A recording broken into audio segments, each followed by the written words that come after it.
class either. I don't know what you guys deal with this. All right, so you want to tell me a problem and I'll work my way through it, or you want me to just kind of teach you the general idea of vectors?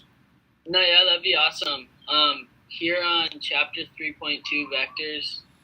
Yeah. Question 1. Pretty much all of them, really. All right, I won't do all of them. Oh, okay, yeah, for sure. But Let's understand. Let's see.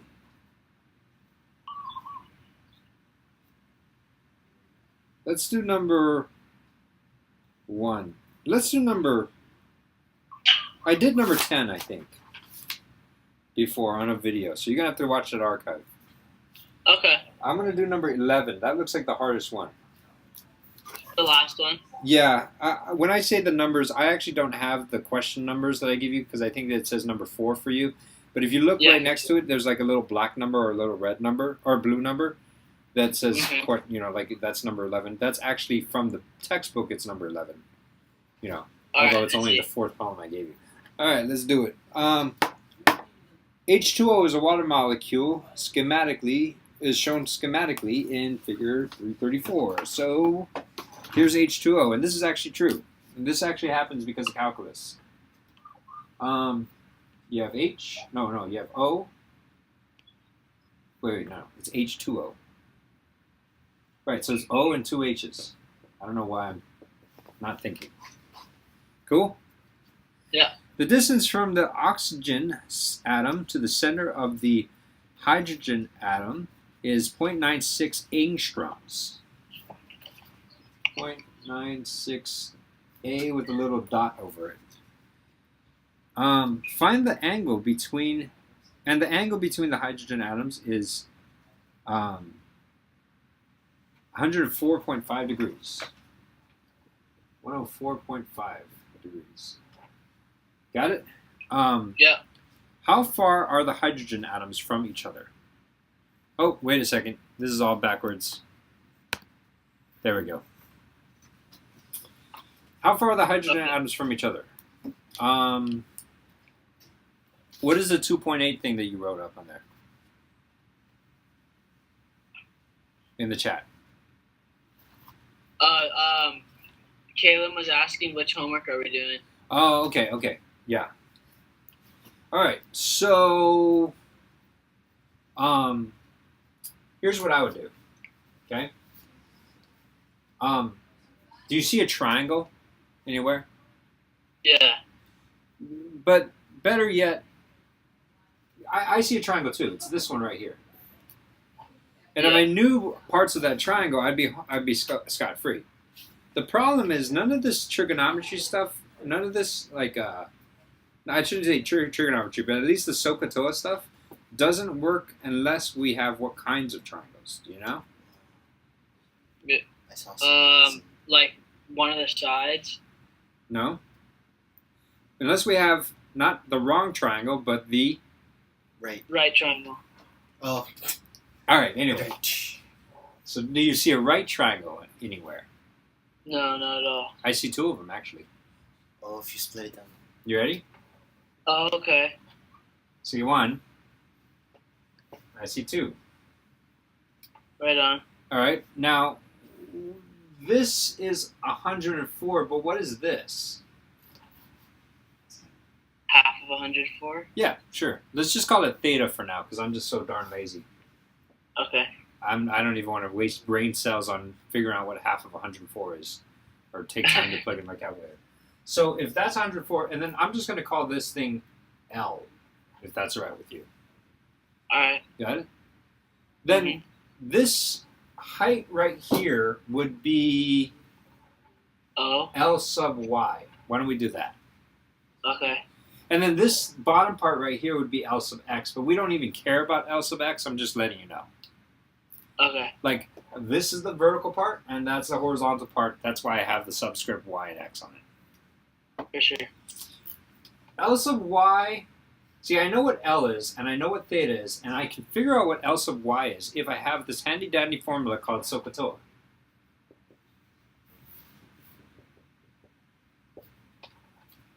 Cool?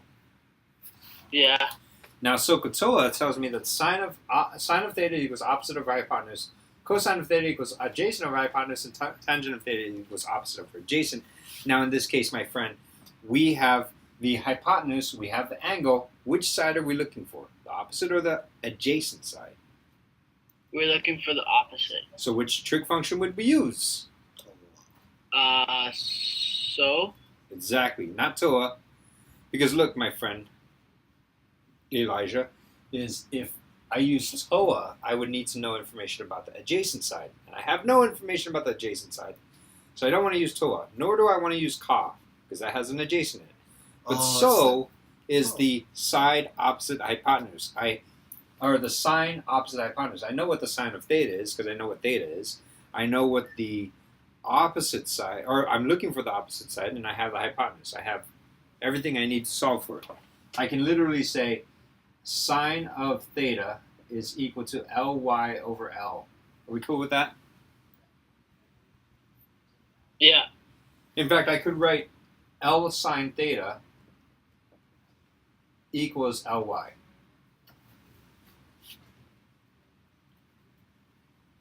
Yeah? Okay.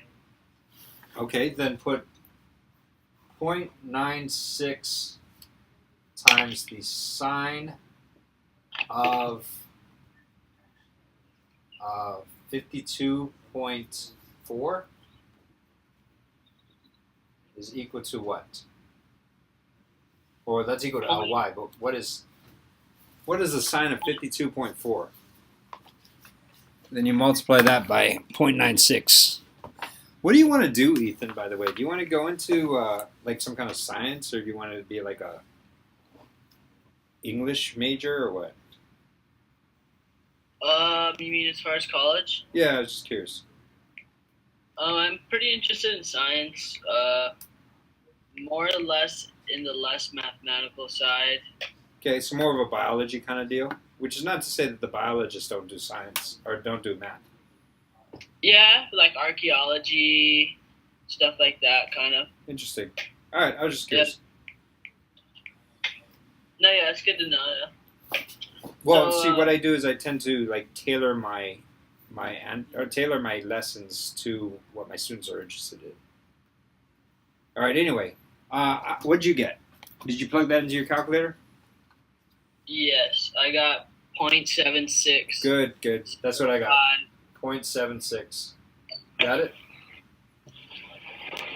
So my answer is 0.76? Is your answer 0.3? Is that what I plug into the answer box? Yeah? No. No, I was about to say, it looks really small. Yeah, but it's not even that much bigger. Do you square it? Nope. Alright. Show me. What's up, Elijah? Do you know what to do? Got the wrong number, I think. You didn't get 0.76? No, I got 0.811. The reason why you didn't get 0.76 is because you used radians and not degrees. Uh, And the reason why I'm making him plug it into his phone and everything is because I want to make sure he knows how to plug in radians and degrees into his phone. oh, wait, there's a button. There's a button on the bottom left-hand side that says rad or deg. I don't know how to change it, though. Oh, You tap the button until it says deg. oh cool. That makes a big difference. Yeah. Ethan, to answer your question, you multiply the answer by 2. Okay. Oh, because you only have half. Because you only figured out half of it, so you got to get the other half. Does that make sense? Yeah, for sure. That's it. Cool. So the point of this lesson is to try to teach you how to break triangles up into smaller pieces, particularly smaller pieces that align with the X or align with the Y. Yeah, for sure. And I guess I just kind of get confused with the fact that we didn't really use the whole triangle. And Yes. I wouldn't have been able to figure that one out on my own for sure. This one is a tricky one because I didn't give you a right triangle. But if I don't Yeah. give you a right triangle, most of the time you can always make it into a right triangle. Okay, I'll remember that. All right, cool. What do you want now? You want me to go to a different homework assignment or something? Yeah, that's fine with me. All right, let me scroll away.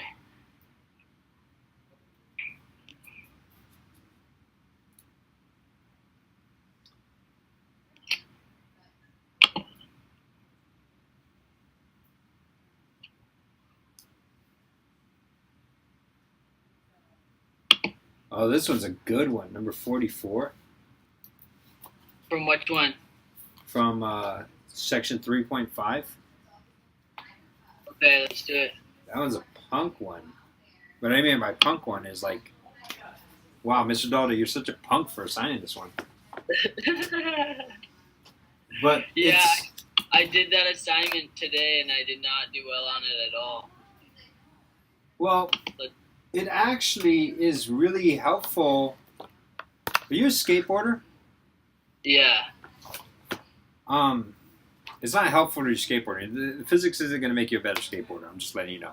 It might make you a better engineer. You can design a better ramp and everything, but I'm just saying. But maybe you might have some experience with this or something like that. But here's what we got is... All right, so I'll tell you a story. There's this dude. His name is Galileo. Awesome guy. He had a friend, actually not a friend, an anti-friend. I would call him maybe even a nemesis, named Aristotle. Have you heard of Aristotle? Yep, tons. Have you heard of Galileo? All right. Yeah, So Aristotle was a smart dude. Galileo was also a smart dude, but they came from two different regions. two different philosophies and regions, but two different philosophies. Galileo or Aristotle came from the old school Greek philosopher school. I think his like teacher was Plato or Socrates or one of those guys. But you know, you got Aristotle and Plato and Socrates, and these guys would basically just sit and think a whole bunch, right? They were really smart. But here's the problem: is Aristotle thought that things would fall at a constant rate. He didn't believe that things sped up. He thought when I drop this pen, it falls at the same speed all the way through. And who's to blame Aristotle? Before we had stopwatches and everything, how can you disagree with me? In fact, you can't take a pen and drop it, and you can't tell if it's sped up or not. Yeah, seriously. Right? Like, even when you throw it up into the air, you can't tell that it's sped up a lot or slowed down or whatever. Or drop it from even like the Leaning Tower of Pisa. You can't tell because it happens so quick that your eyes can't really measure it. So everyone was like, well, Aristotle, you're the smartest guy around, you must be right. Problem is, Galileo came along and says, no, Aristotle, you're wrong. And then he got thrown in jail because of that. Yeah. Wow. Yeah. But, see, the thing about it, Galileo was all about doing experiments. So what he did was he diluted gravity. Oh. What he did was instead of dropping something down, he said, okay, if I take a 16-foot ramp and I roll a bowling ball, I remember this. it's going to have the same properties as gravity. It's going to speed up. But in this case, I can measure it because what I'm doing is I'm slowing down the effect of gravity by putting it on this inclined plane. As I make this angle greater, then that gets me a closer match to gravity. But I don't want a closer match to gravity. As I make this thing shallower, it does a better job at diluting it. Does that make sense to you? Yeah. All right, so let's see. All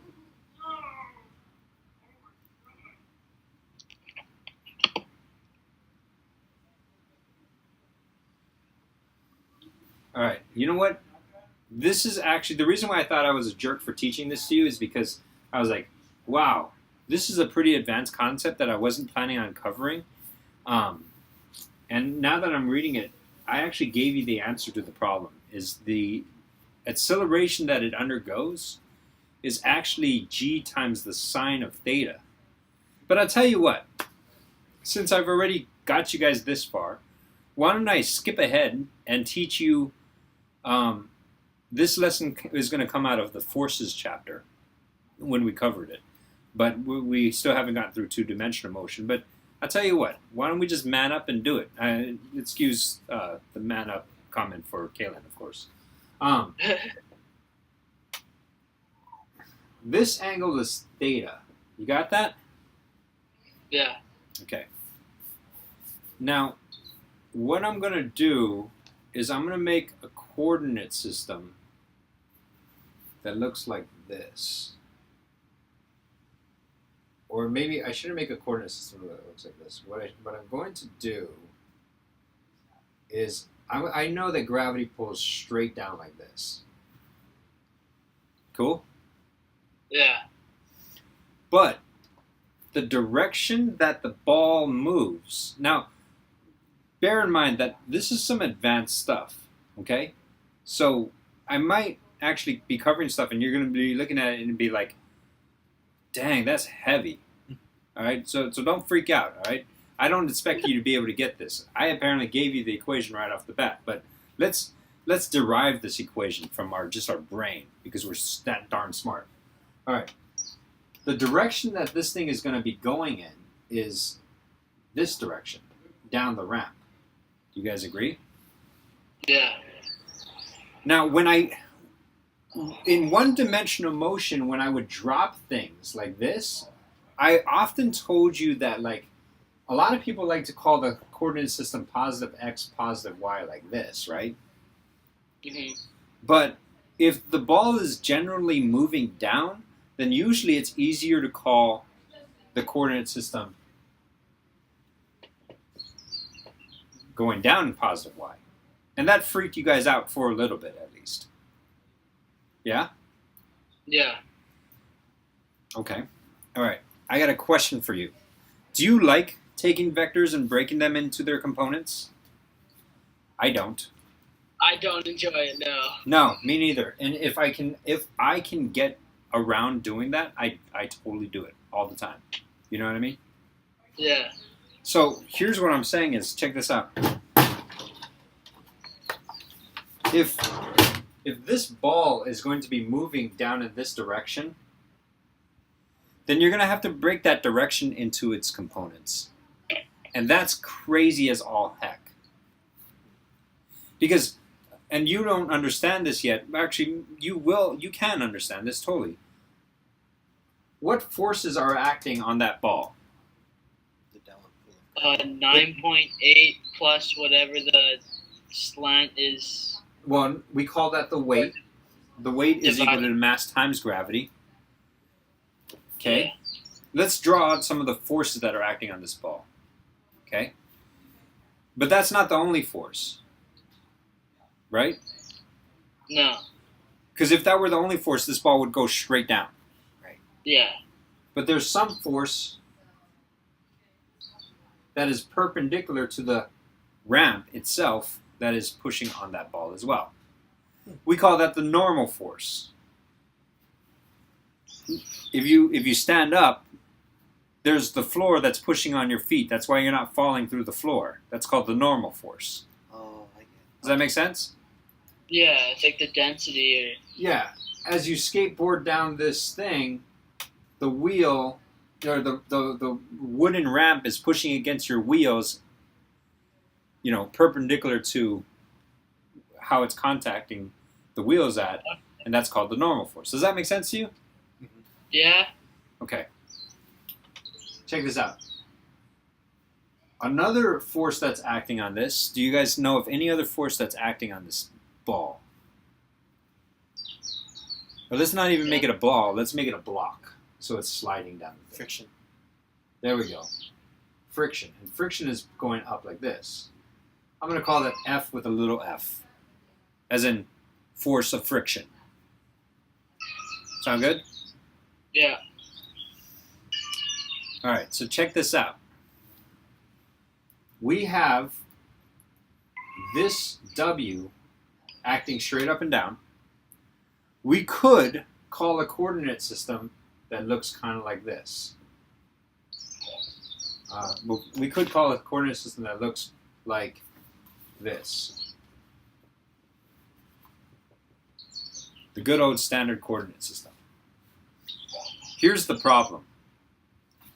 If we did that, then we would have this thing off at an angle. It's not exactly aligned with x or y, nor is this thing aligned with x or y. So we'd have to break this into its components, this into its components as well, and we'd have to break the entire motion into its components. That is crazy as all heck.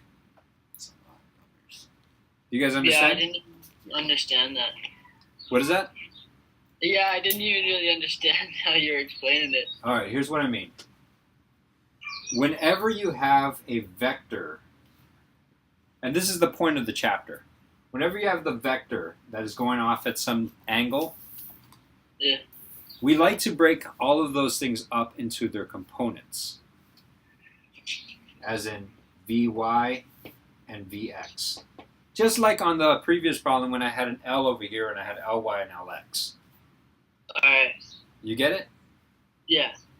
Here's the problem with this particular problem that we're on, though.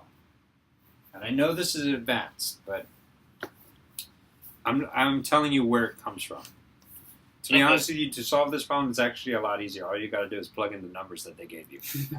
But I'm trying to tell you, like, this is why I gave you this equation g sine theta. Okay? Mm-hmm. With this particular problem is if I have a standard coordinate system, I would have to break this into its components and this into its components because they are not exactly aligned with the x and y direction. Do you get it? Like, this is not completely vertical. N is not vertical. N is perpendicular to the slant. Yes. If there were no slant, if theta were 0 and I had like this, then N would be perfectly perpendicular. Does that make sense? Yeah. But I do have a slant, and so actually N is slanted. Same goes with the force of friction. So here's what I like to do, and this is going to trip you out. If your coordinate system is going like this, and it's not digging with you, you know, you're not down with that, then turn your coordinate system. And if we turn it in such a way that the normal force is along the y-axis and the frictional force is along the x-axis, now we only have one variable to turn into its components. Do you see that? Yeah. And not only that, but our block will be moving only on the x-axis. It won't be moving both in the x and y-axis. Oh, I see. If we turn our axis, you know, if theta is 30, then we turn our axis 30 degrees this way. If that freaks you out, turn your head 30 degrees like that and then look at it. Or your book. Here. Does that help? Yeah. You don't like the angle? Make it a straight line. Yeah, no, seriously. That's what I did for like the first couple of days when I was studying this stuff. So check this out. Now we're going to get into some geometry. This is just straight up geometry. You guys took geometry already. Yeah. If this is theta, okay, then what is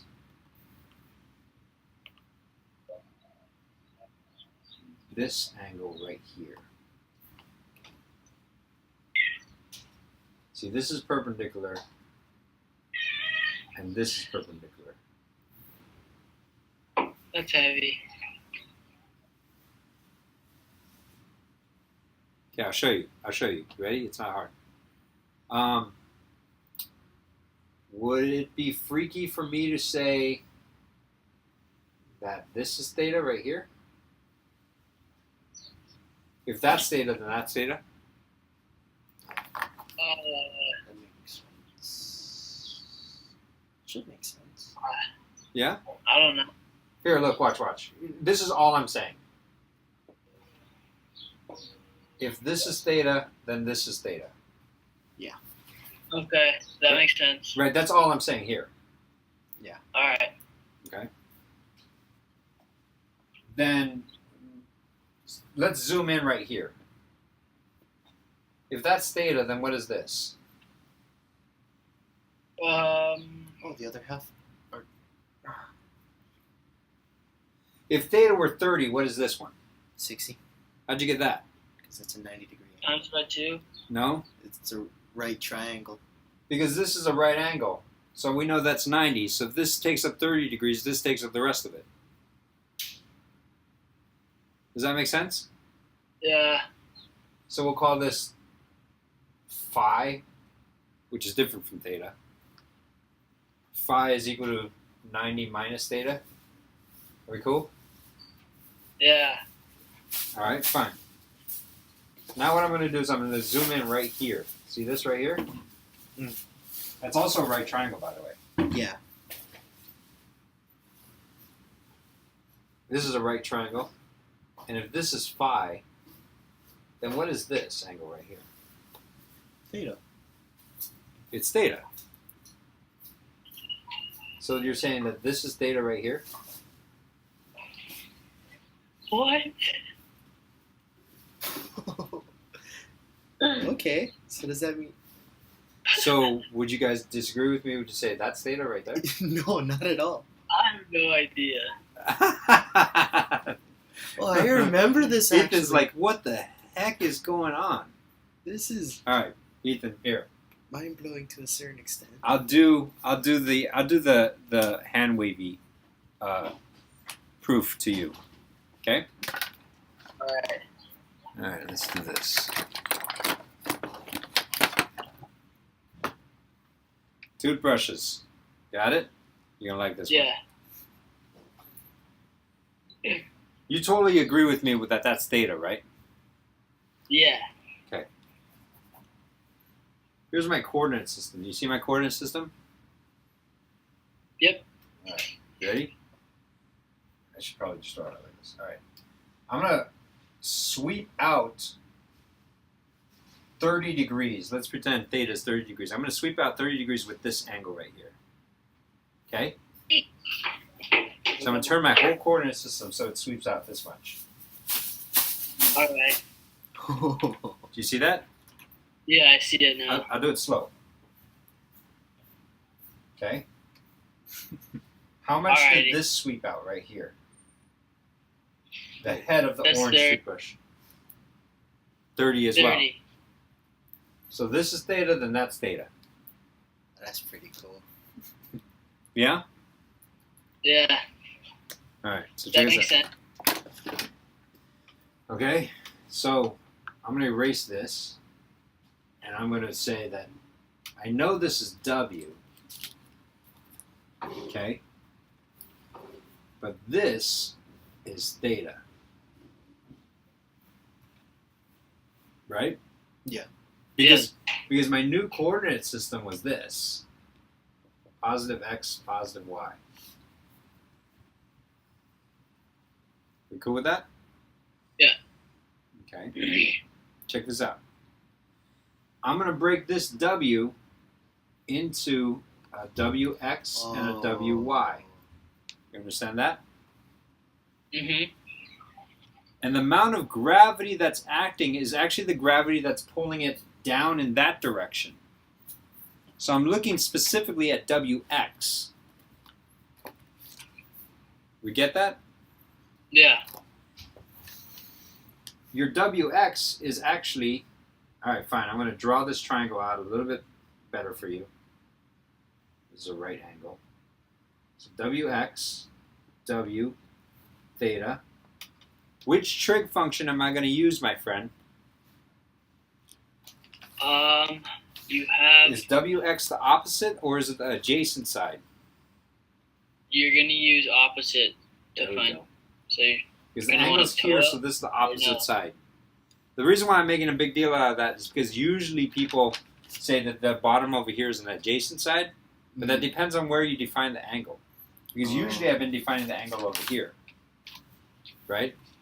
So this should be the adjacent side. But this time I define the angle up here, so this becomes the opposite side. You're absolutely right. Okay, I see. So you're saying sine of theta is equal to W over WX. No, I'm sorry. Wx over W. Opposite over hypotenuse. Cool? Okay.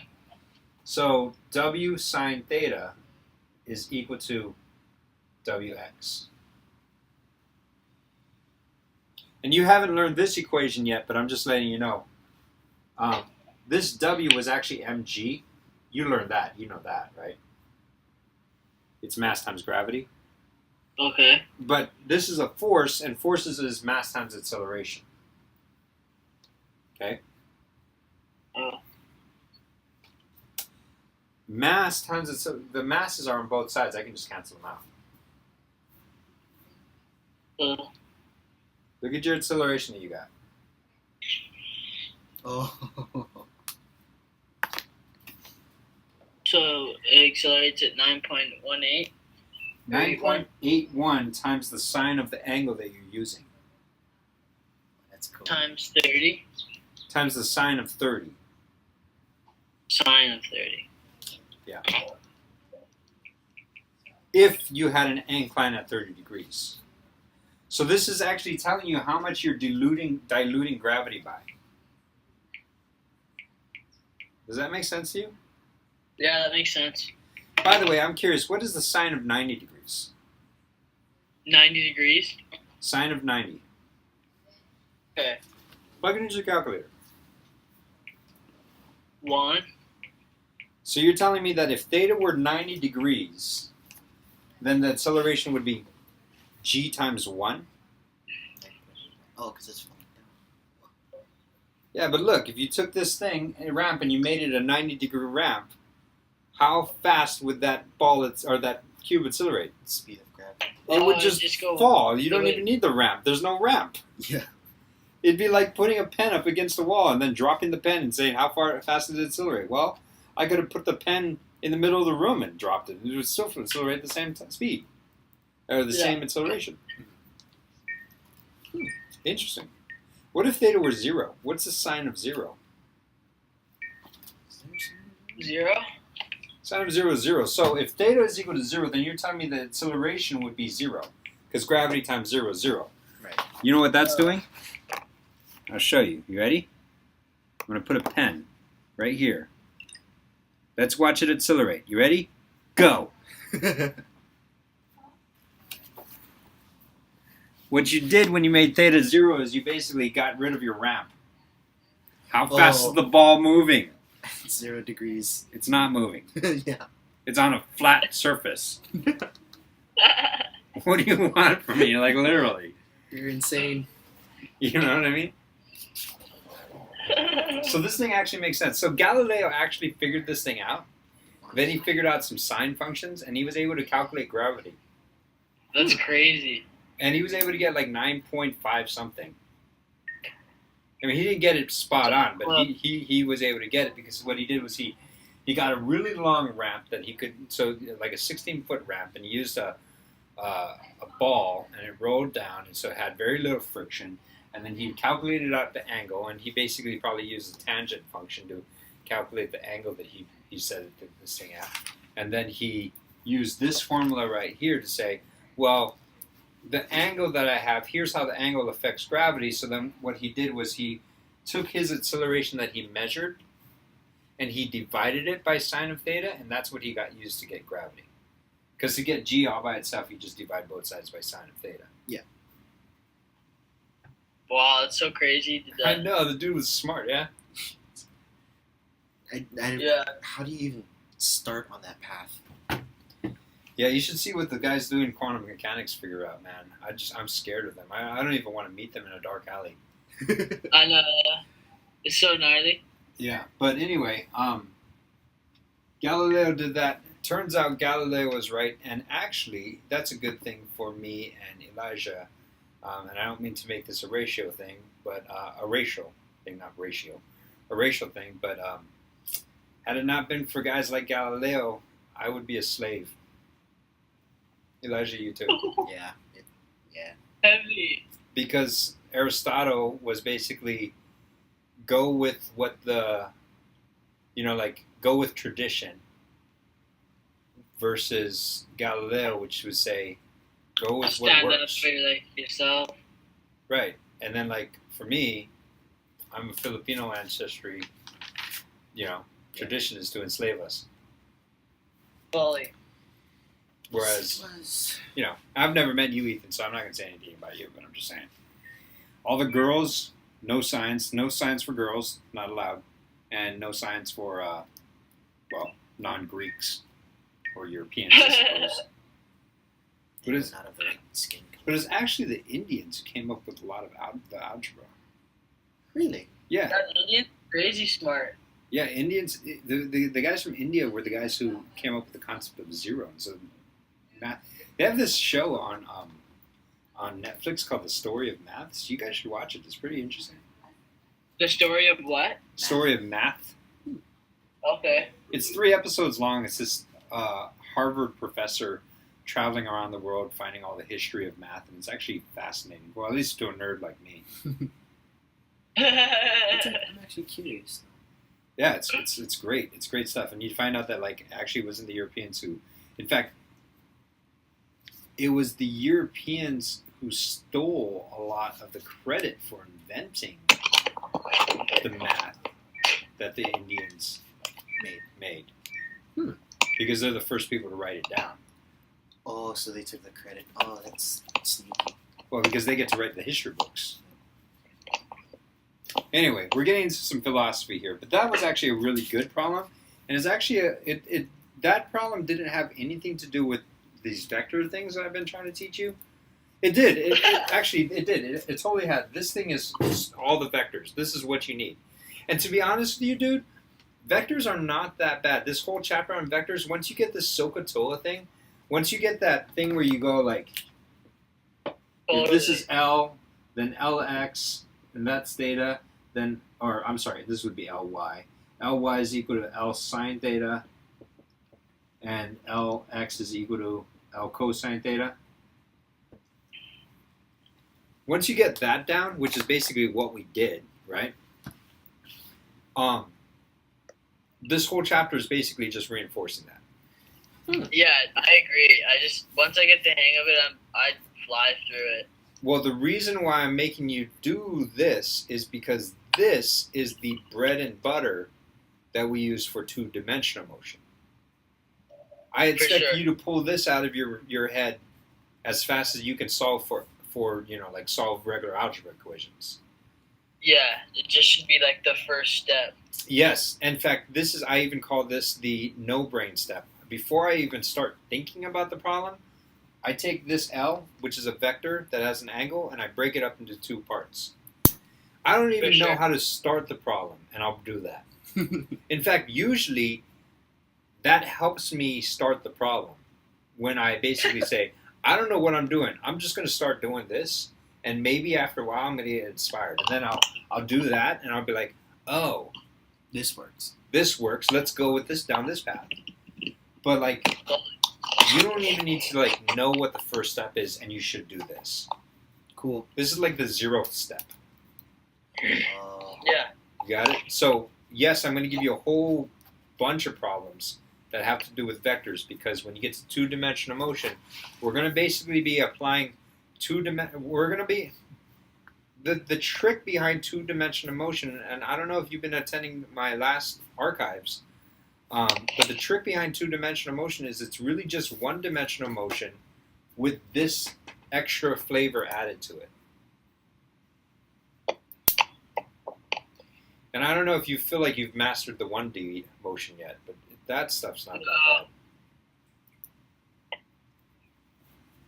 But I'll figure it out. All right. Ethan, you good? Yeah, I'm good. Anything else you want, or I can stay a little bit longer? Technically, class is finished, but I don't mind. Elijah? Yeah, I mean, if we run through one more problem, I'd be stoked. Okay.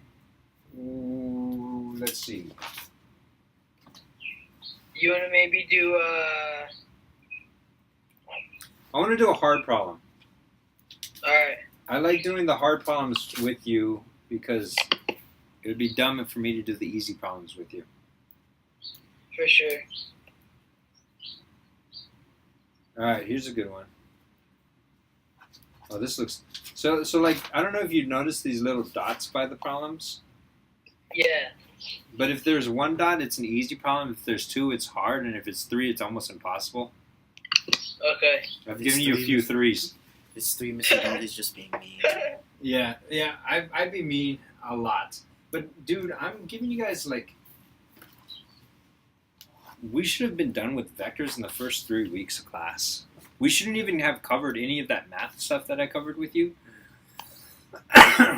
We shouldn't even have done conceptual physics. We would have actually, had we been in a regular physics class, we would have spent 1.5 weeks on 1D motion. We would have spent 1 week, maybe, a couple of days then on vectors, and then go straight into 2D motion Well, by week 3. that just burned people out. Well, that's the way physics classes run. The thing about what I'm thinking is, I want to teach you guys so that you guys like actually figure it out. I'm not going to teach you guys nearly as much physics as I should, nor am I teaching it as much as I want to. But at least I'm teaching it to the, not even to the depth, but to the understanding that I want you to understand it at. You know what I mean? Because I figured that. Yeah, if you can understand the method, then you can learn new stuff. No problem.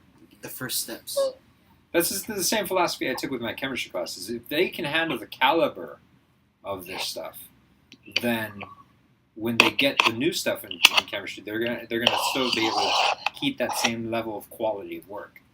I'd rather have them do that than teach them only a little bit about a whole bunch of stuff. I'm going to teach you like a few things, but I'm going to teach you really good. All right, let's do this one. An off-road Hummer explores the desert, or an off-roader explores the desert in her Hummer. She drives 25 degrees west of north at a speed of 6.5 kilometers per hour for 15 minutes. All right. So here's where she starts. Here's my never eat soggy waffles. Never eat soggy waffles. You know about never eat soggy waffles, right? No, now I do. What do you do? Were you a Boy Scout? No. No. Ethan, do you know about Northeast Southwest? yeah. All right. I just don't eat soggy waffles. Never eat soggy waffles. All right. She goes 25 degrees west of north. So here's north, and she's going 25 degrees west of it. So she's going 25 degrees to the left of north. So this would be theta. And she's going at a speed, a velocity of 6.5 kilometers per hour. And she travels for 15 minutes. Cool? yeah. Just to keep things consistency, I'm going to make that not 15 minutes, but I'm going to make that 0.25 hours. That's the same thing. Right? Yeah. All right, cool. Then due east at a speed of 12 kilometers per hour for 7.5 minutes. So she goes straight up east at 12 kilometers per hour for 7.5 minutes. That's 0.125 hours. Cool? Yeah. And then after that, she goes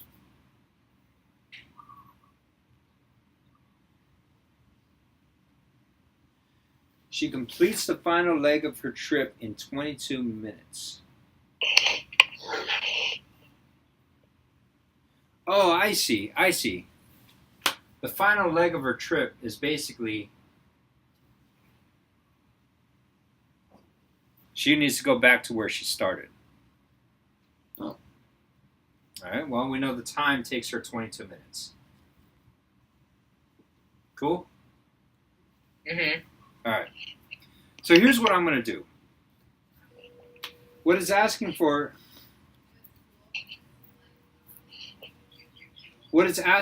is how far is her final leg of her trip? Yeah. No, what is it? What is the speed? What is the speed of her final leg of her trip? How fast did she go if she made it in 22 minutes? Okay? All right. All right, so check this out. Here's what I would do. I'd say, well, I can figure out the distance she traveled for the first leg, right? I can figure out the distance she traveled for the second leg. And then for the third leg, I can figure out, using that information, I can figure out the distance she needs to go for the third leg. I don't know what that distance is. I'm going to put a question mark right there. And then what I'm going to do is I'm going to say, well, I do know how many minutes she took, 22 minutes. So we're good. So I can figure out the final speed. Cool? Yep. What is the distance of her first leg? I'll make the numbers easy for you. I'll so that way you understand. If I were going 10 miles an hour for half an hour, how far did I go? 5 miles. 5 miles, right? How'd you get that? You just cut it in half. Yeah. Well, you just multiply 10 times 0.5, and you get 5. Yeah. Right? Yeah. So if I'm going 6.5 miles an hour at 0.25 for 0.25 hours, how far did I go? 1.5. Let me just do this. Would you get 1.56 Yeah. miles? No, 1.575. So 1.588. Let's just go with that. Cool. I actually got. Is that a 5? 6.5? No, 1. Oh yeah, that's 6.5 times 0.25. oh, 6.5. By the way, this is problem I got number 66 on test 3.7. I thought that was a 3. Okay, sorry. Then yeah, it's 1.625. 1.63. 1.63. 1.63. Cool. Mm-hmm. Now, how far did she go this way?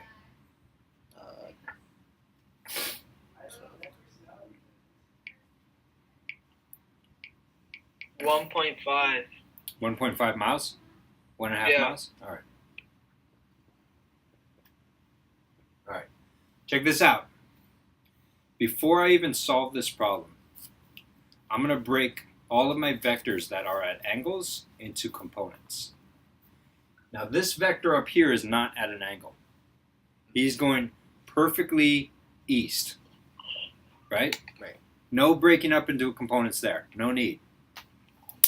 This guy right here, he's going at an angle. Right. In fact, I'll tell you what angle he's going at. He's going at 20 degrees at that angle. Oh, 25 degrees. That's what the problem said. Okay. We cool? So I'm going to break this guy into a triangle. This right triangle. Do you see that? Yeah. All right. Do you mind if I do this and then you can tell me if it freaks you out or if you can dig it right off the bat? Yeah. This length right here is equal to 1.65 times the sine of 25 degrees. Where'd you get that from? Okay. Oh no, I'm sorry, 1.63. Okay. And this length right here is 1.63 times the cosine of 25 degrees. Ethan, can you dig what I did there? Yeah. You sure? I mean, honestly, I'm just kind of following you, so I can dig on it. All right. All this is it's that same picture. L, theta, Lx, Ly. Lx is equal to L sine theta because this is the opposite side, so sine is the function you use when you're dealing with the opposite side. Yeah. And then Ly, I told you you would have to learn how to use this like the back of your hand. Yeah.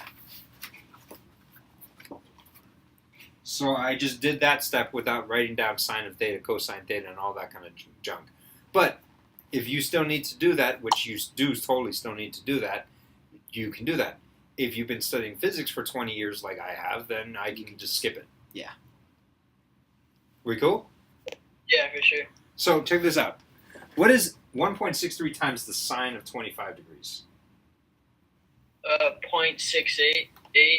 0.688. Yeah. All right. 0.688. And what about 1.63 times the cosine of 25 degrees?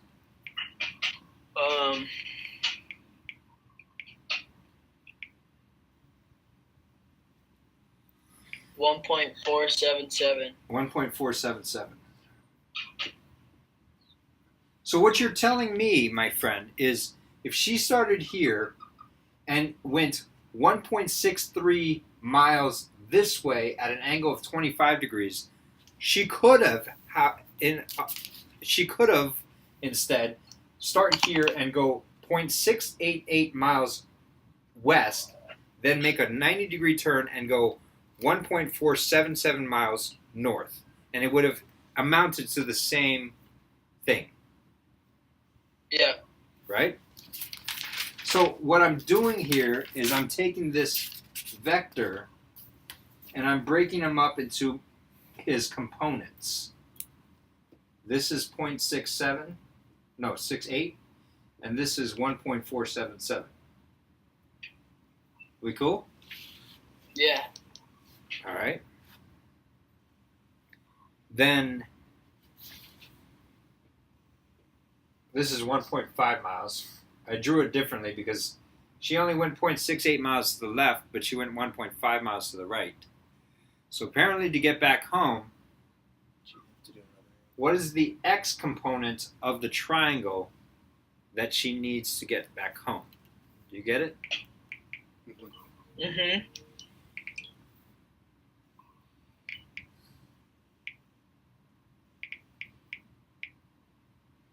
.82. 0.82. Now how did you get that? Because I just subtracted 1.5 Minus. minus 0.68. Yeah. It's basically she went 1.5 this way, she went 0.68 this way. So do you see this triangle right here? We're trying to figure out the hypotenuse of that. I got one leg of it. One leg of it is 0.82. Right? Mm-hmm. Yeah. You also got the other leg of it, by the way. How tall is that triangle? 1.477. Aha, there we go. Is there any kind of equation that you can think of if I know A and I know B, then I can figure out C? Opposite Yeah. over adjacent. Nope, not Yes. opposite of adjacent. Do you know it? Yeah, it's the Pythagorean theorem. Another Greek philosopher contemporary to Aristotle, but also a really smart guy. Yep, A squared plus B squared equals C squared, my friend. This is A, here's B, you can get C. Let's figure Yeah. that out. What is 0.82 squared?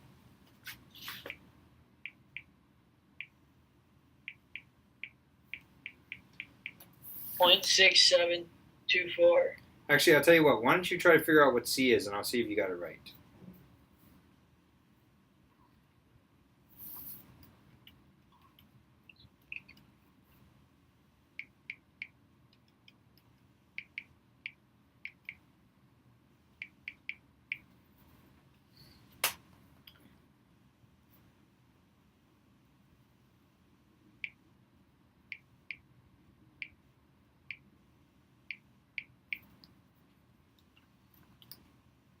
Alright, I got 1.6893. 1.6893? That's what I got. Yeah.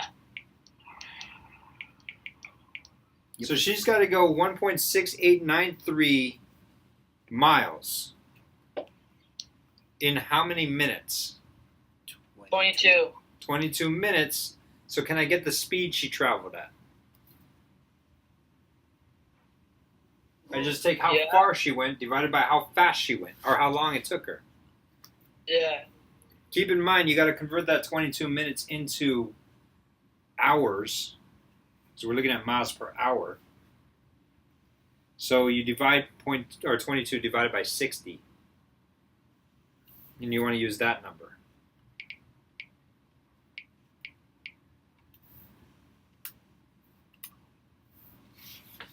What do you get?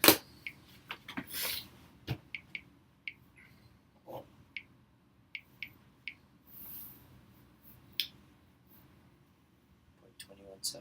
Nope, that's not what I got. What'd you get?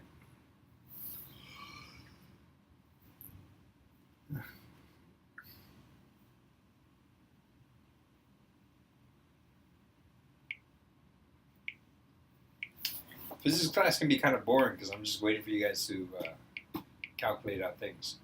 And I would calculate it all out for you, but I actually kind of just want to make sure that you guys know how to use a calculator.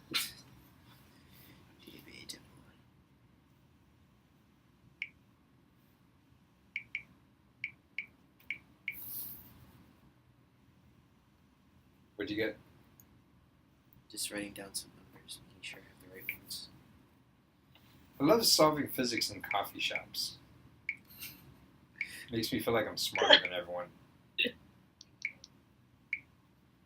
Have you guys done that for your homework yet? Gone to Starbucks and do your homework there?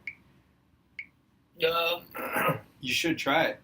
Is it 4.606? Answer's 4.6, yeah. Sweet.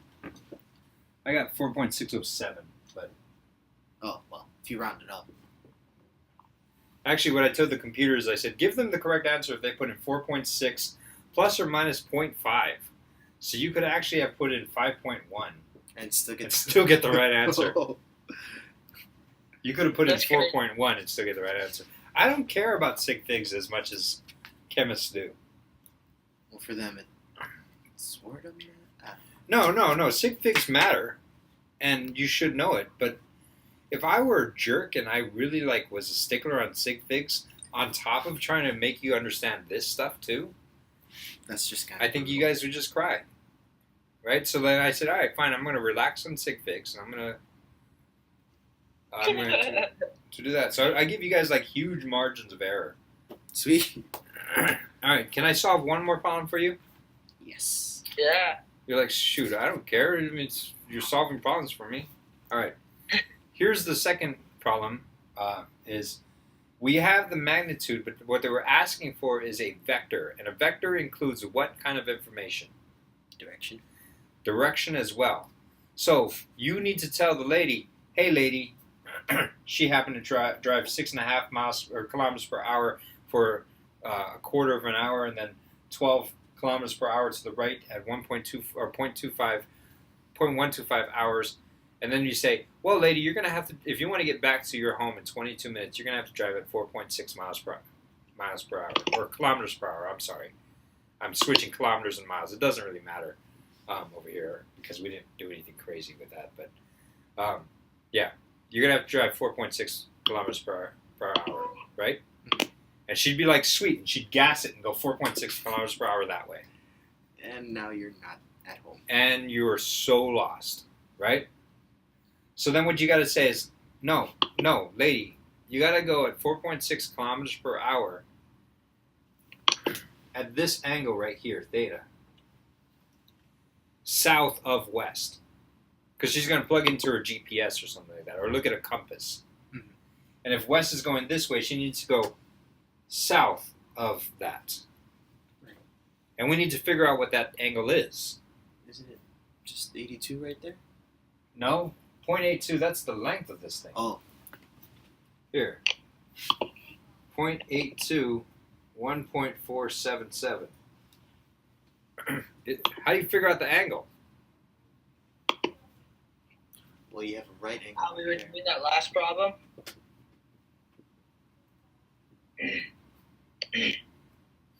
How do you figure out that angle?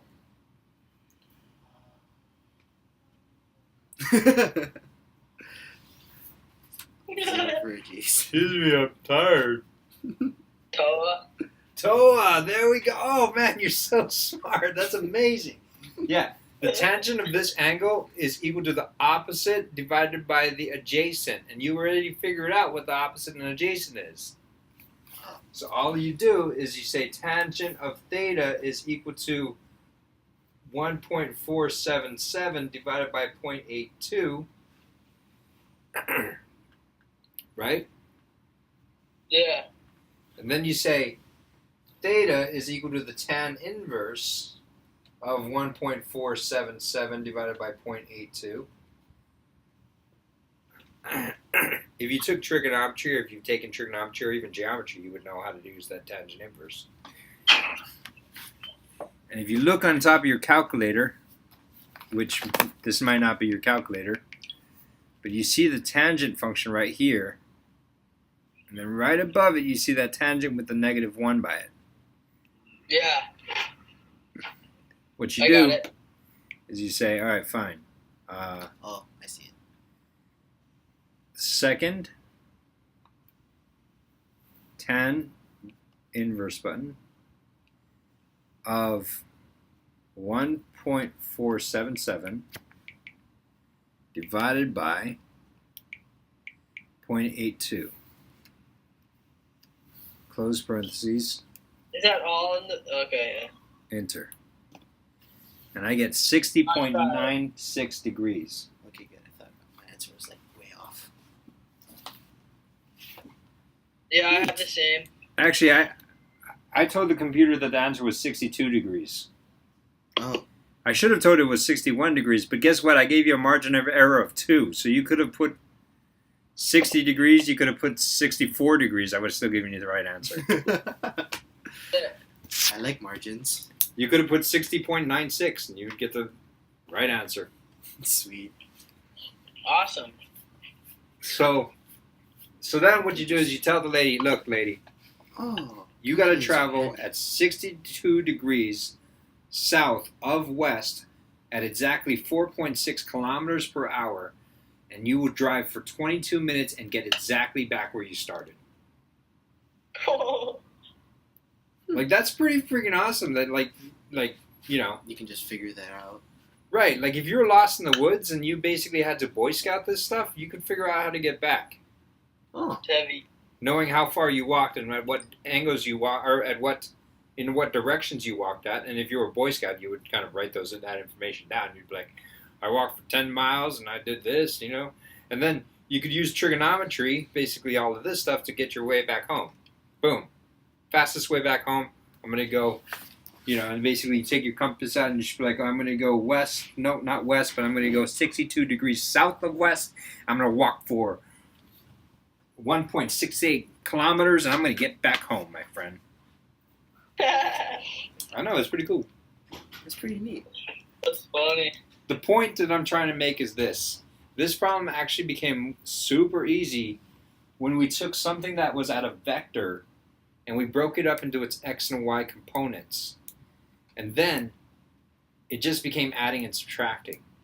Yeah. But that's the point of vectors, is when we take a vector that is something moving out a diagonal and we can break it into its horizontal and vertical components, then the problem becomes super easy. Then our two-dimensional motion problem, our basketball throw or whatever, becomes a matter of doing two one-dimensional motion problems, because we've broken up this two-dimensional motion problem into its horizontal part, which is one of the one-dimensional motion problems you would solve, and its vertical part, which is the other one-dimensional motion problem you would solve. Huh. So that's how I'm relating the two-dimensional motion to the one-dimensional motion using vectors. Right on. So I think that would be a good lesson on vectors that I taught you guys, and maybe this would be good for me to share this video with the whole class. I apologize for going over like an hour and a half, or an extra half hour, but I'm It's all tired. good. I think Thank I'm a you little for grouchy, taking but your time. yeah, no problem, Ethan. Ethan, let me know how this homework is. If it's too hard, I've been known to kind of like push things back. I don't think that Yeah. this stuff is too hard. I just think that you guys need to get on it, though. Yeah, for sure. I'm gonna go work on a bunch of it right now. Yeah, it's fun stuff when you get it, but solve problems in coffee shops, man. Chicks dig smart guys. Sure. Yeah, that's never worked for me. That's a funny That's thing so to say. funny. Uh, No, I'll definitely give it a try then, just to take up your advice. Okay, talk to you later.